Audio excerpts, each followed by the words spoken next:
Okay po, gusto nyo ba pumayat? Paano gagawin natin para papayat tayo? At another topic din, gaano karaming ulam ang kailangan natin? Marami sa atin, hindi natin alam, di ba? Gaano karaming ulam or protein kailangan mo in a day? Di ba? Nalilito tayo, ano ba dadamihan? Kanin, ulam, o gulay? Yan. Ayon sa pag-aaral, pag mas maraming protein ang kakainin natin, mas nakakapayat. Kaya ituturo ko sa inyo gaano karaming protina o ulam kailangan para pumayat.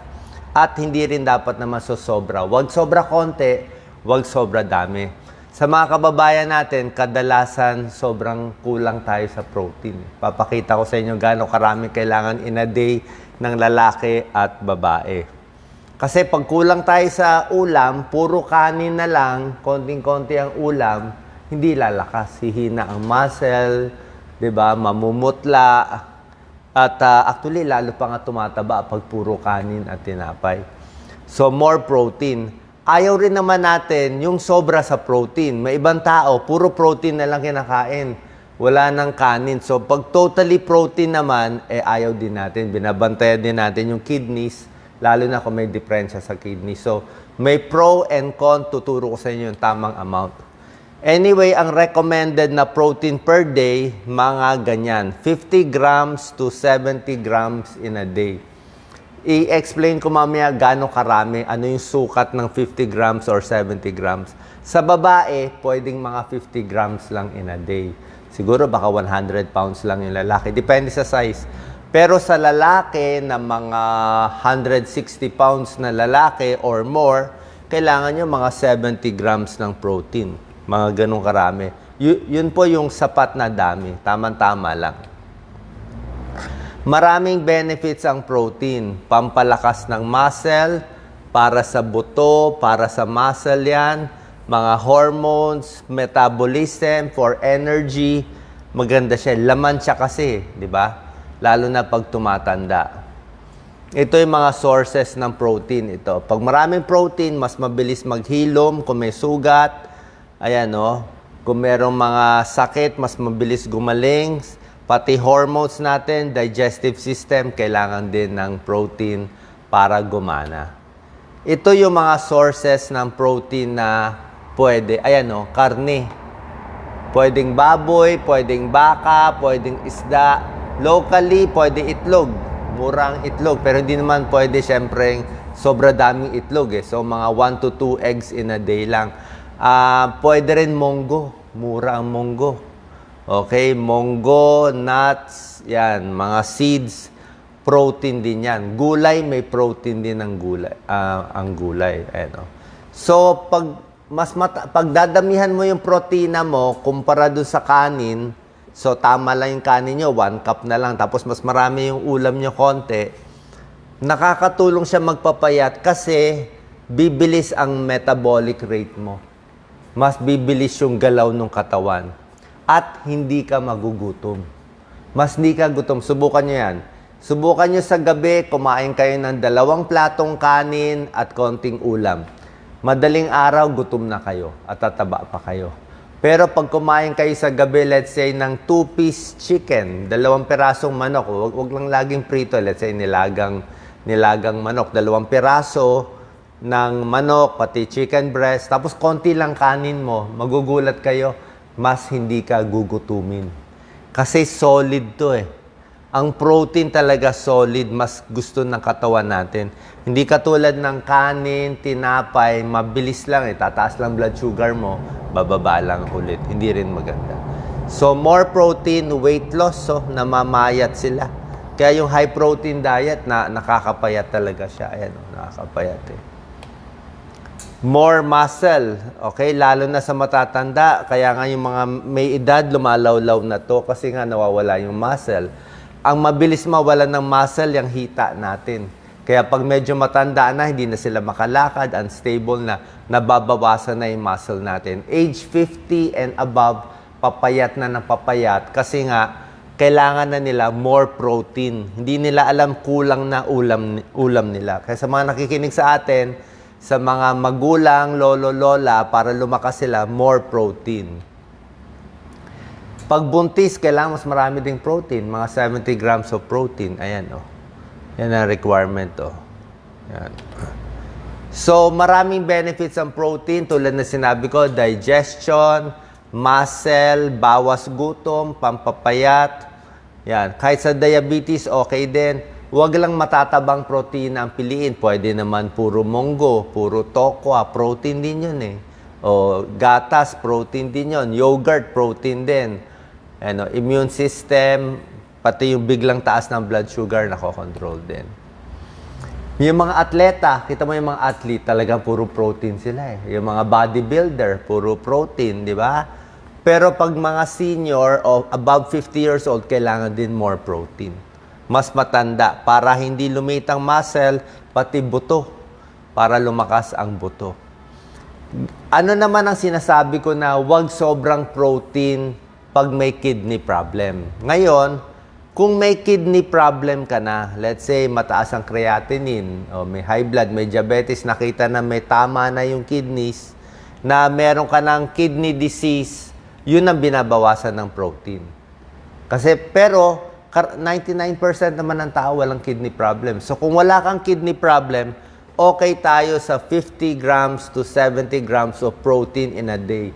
Actually, hindi naman sobra dami yun eh. Makikita nyo halos 2 baga sa pork chop eh. Isang pork chop lang sa tanghali tsaka sa gabi. Ganun lang yun eh. Hindi naman ganun karaming protein yun eh. So, pag ganun lang karami, okay pa rin sa kidneys. Ang ayaw mo lang sa kidneys, yung puro steak, puro karne na lang, wala nang kanin kinakain. Tsaka ito, pag may kidney problem eh.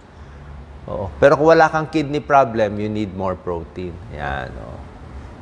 So, check yung creatinine, kung may kidney problem. Basta walang kidney problem, okay tayo. So, basically, sa karamihan ng nanonood sa atin, 99.9% ng nanonood sa atin, kulang sa protein.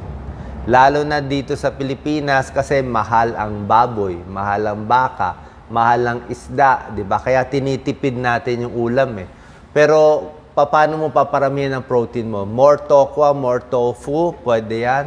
More monggo, more gulay, lean meat, ayan o, baboy, baka, isda, bangus, eggs, milk, yogurt, legumes, nuts. Pwede yan mas dadamihan. Okay? Ngayon, gaano karami yung tamang dami? Ito. 8-ounce serving of beef. Malaki to yung 8 ounce na to eh. 8 ounce, parang ano na yun. Malaking hiwa na yun eh. Isang malaking 8 ounce kasi, 61 grams na yun, sobra-sobra na yun. Isang itlog, 6 grams of protein yun. 6 lang. So, ang requirement natin, mga 60 in a day. 50 to 60 in a day. O, pakita mo, Doc Lisa. So, pag 60 grams ang requirement natin sa lalaki o sa babae, lalo na sa mga senior, kailangan mas maraming protein, ganito karami ang 30 grams. So, minimum 2 nito sa isang araw. Pag chicken breast, almost 2 piece yan eh. Okay? Almost 2 piece. So, kailangan mo parang 2 piece sa tanghali, 2 piece sa gabi para maka 60. O steak, 150 grams. Mga ganito lang kalaki yan eh. 150 grams. Ito lang, itong palad ko lang na medyo makapal. So, 2 lang yan. O salmon, ganito kalaki. Kita mo yung hiwa. O, 2 lang yan. Aabot ka na ng 60 grams in a day. Pero sa malaking lalaki, pwede pa mas marami. So, yan ang minimum. Ito pwede rin mga dilata. Dilatang sardinas, dilatang tuna. Okay din naman eh. Kung mas mura yan sa atin. Ang problema kasi nga sa atin, karamihan, puro only rice, puro noodles, halos walang kaulam-ulam. Diba? Ang konti-konti ng ulam. O minsan, ito, si Doc Lisa, ang gawain pansit ang ulam sa kanin. So, pag pansit, inulam mo sa kanin, wala kang protein doon. Halos wala kang protein. Kailangan mo nga eh, kahit tokwa, tofu, beans, pwede rin, no? Chickpeas, garbanzos, nuts, protein din yan. Okay? So, requirement sa lalaki, mga 56 to 60 grams of protein. Sa babae, up to 50 grams of protein. Pero mas matanda, mas marami pa kailangan. Pag senior, kailangan tuturuan more protein. Kasi kita mo yan, no? Lumiliit talaga muscle eh. Yan, no? Maraming protein to. Yan, no? Kita mo ulam niya. Ang konti lang ng kanin, no? O, tingnan niyo. Yung kanin, konti. Yung protein niya, ang dami. Actually, medyo marami protein ito. O, tayo, hindi tayo ganito kumain. Tayo, lahat to kanin. Ito lang ulam natin, 4 na piraso. Kaya mahina. Kaya tayo tumataba. Kasi hindi nakakabusog talaga yung kanin. Mabubusog ka sa una, pero sandali lang, ubus na. Mabilis kasi siya mawala. Seniors, more protein. Ayan, kailangan mo. Para mas lumakas. Gano'ng karami? Up to 70 grams of protein in a day. 70 to 90 pa nga eh. Sa lalaki na 160 pounds, ayan, up to 90. So, hindi lang 2 piraso nito sa ibang tao, up to 3 pieces, 3 ganito. Pag sa babae, pwede na 2 niyan. Sa lalaki, lalo na kung construction worker, nagtatrabaho, very physical yung work, di ba? Kailangan mo more protein. Ayan, o. Mas matanda, mas maraming ulam ang kailangan. Okay, ito yung mga high protein. High protein na to eh. Ayan, o, mga gulay, o. Ayan, o, mga tofu, itlog, ayan, o, yogurt, may mga prutas. Papalitan mo ng high protein. Ito, protein na to eh. Ayan, o. Giniling, ano to, Lisa? Gulay, itlog, may mga halo-halo pang iba. Kita mo halos walang kanin, no? Halos walang kanin. Gulay yung Ito yung pinakakanin niya. May carbohydrates ka na dito. Ayan, no? Oh, high protein diet to. Diba? O, kaya nyo ba yan? Sabi ni Doc Lisa, mas mura daw manok. So, manok na lang. Nasa luto na lang. Huwag lang laging fried chicken. So, pag breakfast, lagyan ng mas maraming mani o itlog. Pwede mo dagdagan ng itlog. Pero itlog kasi mga 1 to 2 eggs in a day lang eh. Tsaka 6 grams of protein yan. Pag dalawa, 12 grams of protein. Pwede na. Basta walang sakit sa puso, okay lang yan. 1 to 2 eggs. Yogurt, pwede rin. Protein din yan. Yung salad, lagyan mo ng laman-laman. Lagyan mo ng nuts, kung may mga karne na tira-tira, chicken breast, cottage cheese, eggs, pwede. Yung mga tinapay, lagyan ng mas maraming keso, mas maraming ulam. Kailan yung keso natin, hindi ganun ka-healthy eh. Alam ko, medyo hindi maganda yung cheese natin. So, egg, mas marami beans. Mas marami sari-saring beans, pwede. High protein soup, di ba? Yung sabaw natin, lagyan ng mga laman, mga nilagang baka, pwede rin yan. Dinner, ito malaking steak to. Siguro ang 30 grams, mga ano lang, 4 na piraso lang, ganito lang. So ito sa tanghali, ito sa gabi. Ito chicken breast, maganda oh. Grilled to, hindi siya prito. Pwede ito sa tanghali, ito sa gabi. Makaka 60 grams ka na niyan. Diba? Isda, pwede rin. Kung hindi ganito, delata, pwede rin. Pero isang isdang ganito, 25 grams of protein lang eh. So pag kailangan mo 70, mga 3 niyan in a day.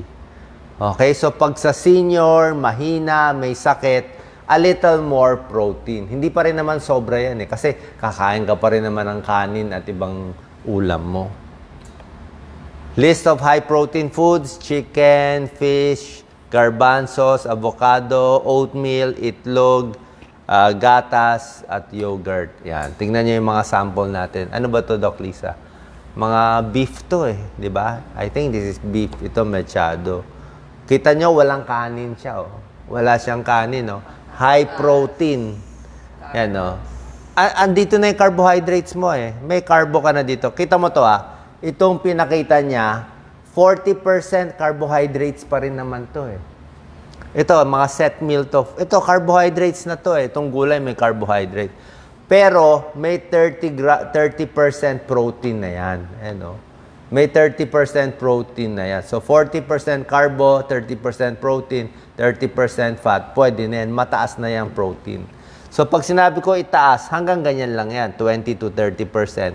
Mga 60 grams in a day. Sana po nakatulong to para ma-adjust natin yung pagkain natin sa tamang dami. Okay? God bless po.